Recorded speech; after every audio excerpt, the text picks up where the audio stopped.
Hey everyone, Damon the Chair from the Steam Network.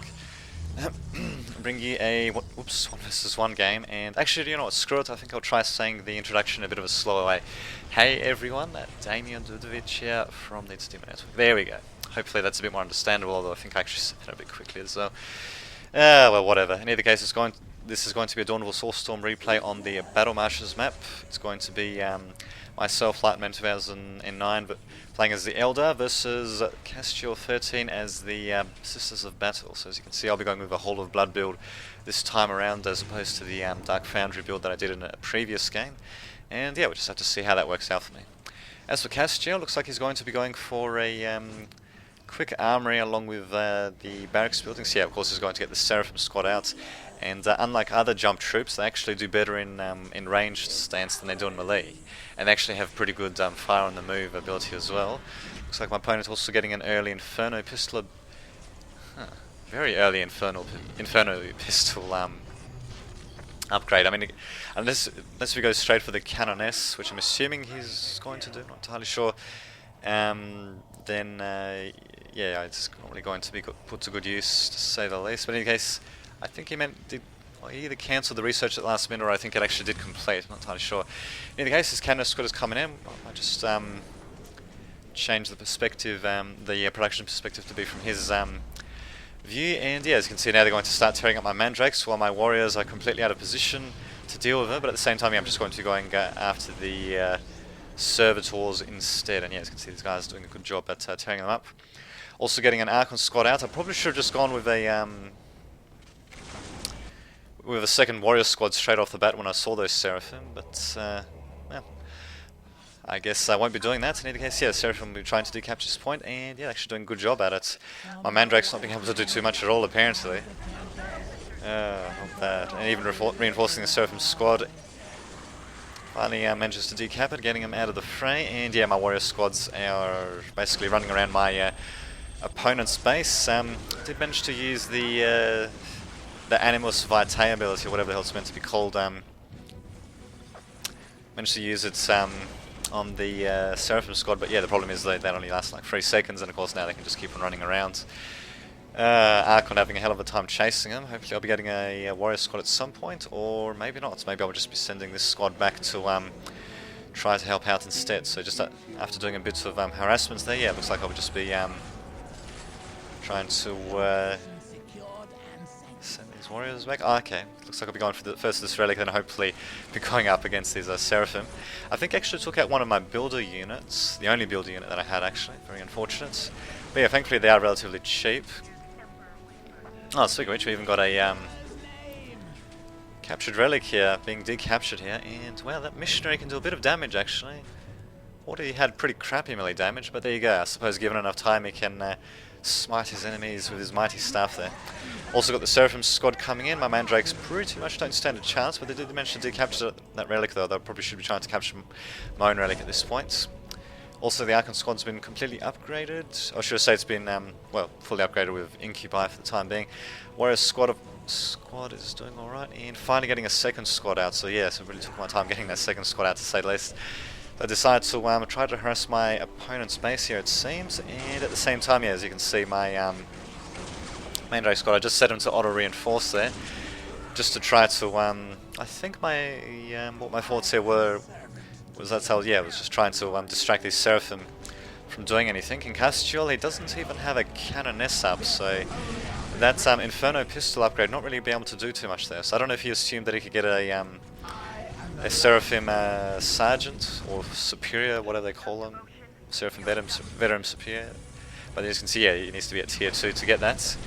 And yeah, as you can see, that ability not really going to be able to do too much until he gets either to tier 2 or he gets a Canoness out. And yeah, my Archon's being more than equipped to deal with these Seraphim, provided that the warriors, of course, keep shooting at them as well. So yeah, to have the not the Incubi, I should say, but the Archons to Archon squad to keep them on the move, and yeah, even using the Animus Vitae ability as well, managing to take out quite a few of them with the combination of the warriors and Archon squad. And wow, these Seraphim still kicking though, still kicking. And as for me, let's see, am I going to tier 2? Nope, doesn't look like it. My opponent, on the other hand, is getting a couple of squads of Battle Sisters out. And that's right, I need tier 2 of course to get the Sergeant for them as well, very unfortunate. So yeah, he really shouldn't have gone for that Inferno pistol upgrade. I mean, especially given how tight this game was for both of us, that power requisition really could have been better spent elsewhere, such as maybe getting a Canoness or something. And then maybe going for the Inferno pistol. But in either case, he managed to drive back my troops for the time being. Warrior squad seems to be doing alright, but the Archon squad, as you can see, has lost a member. The second Warrior squad is still intact though. And yeah, it looks like I managed to start the construction of the listening post as well. Managing to get the builder out of there barely in time. Seraphim's squad for some reason, okay, being unsupported there. For Castiel deciding to capture the strategic point instead. In my opinion, he should just got a missionary instead to do that, and yeah, just continued the assault with these battle sisters to back him up. In fact, he even had a missionary here that apparently he forgot about. And yeah, all this time, Mandrakes were capturing this critical location, managing to capture it. Castiel starting to capture this location, and yeah, he's going to be building a listening post on that. On that relic of his zone. So yeah, finally going to tier 2 myself. Opponent still is not at tier 2, and in fact he still doesn't even have a commander unit out, so as you can see things are looking pretty good for me. Let's have a look. Looks like I've decided to upgrade my warrior squads, not up to upgrade, but to reinforce them just by 1 extra member each, just to add a bit of extra firepower. Also getting the Mandrake infiltration research, which I could have gotten before. Don't really know if it's if it's the greatest research to get, because the problem is though, Castiel already had a couple of missionaries out, and yeah, I mean you can get them from tier 0 onwards. And yeah, they function as pretty. Hang on, just that. So anyway, they function as pretty decent detectors, but I thought why not really? I mean, if I manage to kill off, you know, his missionaries, or if they don't even arrive at the scene for whatever reason, like they're left behind, then you know, of course, why not have the Mandrakes cloaked anyway, just in case. Although in that case I really should have been reinforcing them a bit, but oh well, what can you do? Also got the Hermoculus Laboratory coming up, and yeah, looks like I'll be sticking in tier 2 for a bit of a while, especially since we got the Scourge squad being built as well. And there we go, finally decapturing that point. Oh, interesting. So there we go, now we've got a bit of a standoff set up here, and yeah, finally a Scourge squad has come in. I think I only use them for anti-vehicle stuff. Speaking of which, oh that's right, my opponent is still at tier 1. There we go, finally going to tier 2, and or they're starting tier 2, and he's got a Canoness out as well, so. Look at the map though, things are relatively even. I mean, I do have the relic point while my opponent doesn't have one. I suppose he doesn't have the critical location, I don't really have it yet either, but just have a look at the requisition and power. 86 and 30 for my opponent, 104 and 30 for me. So yeah, certainly got a bit of a lead there. But my opponent could still make a bit of a comeback, especially if he makes use of the special abilities of his squads, such as the lay hands ability and all that. Phosphor grenades is also a nice touch as well. Phosphor grenades. Oh, actually, I'm pretty sure phosphor grenades. Yeah, that's right. They're available in tier 1. They're rather interesting alternative to frag grenades, because they affect a relatively large area. Well. They have an area of effect anyway, and what they do is they do heavy morale damage to the affected members caught in the area of effect, and yeah, they basically set alight where they have additional morale damage being inflicted upon them, and yeah, additional damage as well. So pretty good for disrupting the morale and yeah, just damaging large numbers of troops at once. And there we go. He's finally getting Veteran Superior as well as the heavy bolter upgrade. Also sending in the missionary there, sending in my Scourges as well. I probably need to retarget them so they actually go after the listening post. Hopefully I'll be doing that at some point. And yeah, me also using my Horrifix grenades. I don't think I even used the Screams of the Damned soul ability there, but yeah, as you can see, my opponent's also using those bloody where they those flame grenades.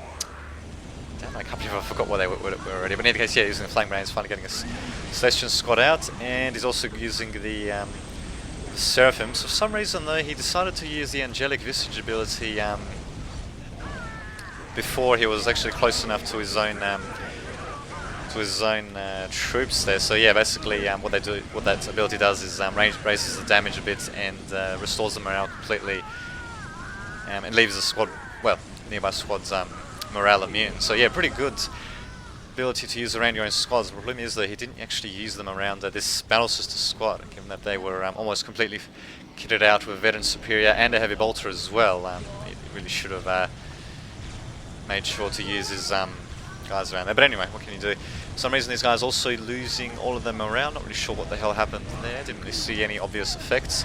And these Celestians also getting caught up in melee against these Mandrakes as well. So going to be slicing and dicing them a bit with support of the warriors. At the same time, yeah, my Scourge is doing a bit of damage as well. Finally getting my second warrior squad into the fray, really taking my time there. At the same time, this Archon squad's being used against this Battle Sister squad there. Yep. And yeah, my opponents really needed to micro his troops a bit better there. I thought his micro would be a bit better than that, given that you know, he microed his Seraphim pretty well. And yeah, it looks like I also got one of the upgrades, one of the retinue upgrades for the Archon squad, managing to add in a second, or should I say a fourth Incubus there, and also getting into melee with these Celestians there. Got a second squad of Celestians there, and my opponent is also going for the Blessed Armor upgrade. Interesting. But yeah, as you can see, it's pretty much on the back foot at the moment. And yeah, as you can see, I've got so much disdain for him that I decide to completely ignore his Celestians for whatever reason. Also got a Hemoclus attached to the warrior squad, getting a Horrifex, Horrifex grenade thrown there, as well as the Torch Ramp being planted, sort of clips in the enemy's building. Not really sure how that was possible, but there you go, apparently it is possible to do. So yeah, my opponent just keeping his troops there. Pretty good, well, they're managing pretty well actually, in the circumstances. I'm pretty sure the Torch Ramp, yeah, there we go, slows movement and attack speed. So yeah, these sessions aren't doing as much damage there, as you can see. I should have really got my guys away from this listing post though, but yeah, I do manage to take it down eventually. But so yeah, I really should have used a bit more finesse with that attack there. If it was a closer game, then yeah, really, well, I probably would have dropped the ball there pretty badly. But what can you do? Managed to take out listing posts in either case. The Archon squad is barely up and running, and interesting. The Celestians, one of them's been upgraded with a multi-melter, the other one's been upgraded with a melter. And there we go. I've also used the Crucible of Malediction ability, pretty good ability indeed, and then also using the Animus Vitae ability as well to trap them in melee. So nice use of chaining abilities there, to say the least. And yeah, as you can see, pretty good use of Dark Elder, if I do say so. I mean, I could have done it bits better in the beginning of the game, going with a squad of squad of warriors rather than Archon squad to begin with. But what can you do? There's a GG by Castiel, GG by me, and Castiel is going to quit at some point, I'm assuming. There we go, manages to quit. So yeah, it's not too shabby indeed, if I do say so. So yeah, it's a good game to my opponent. This has been Dame Vidge, signing off.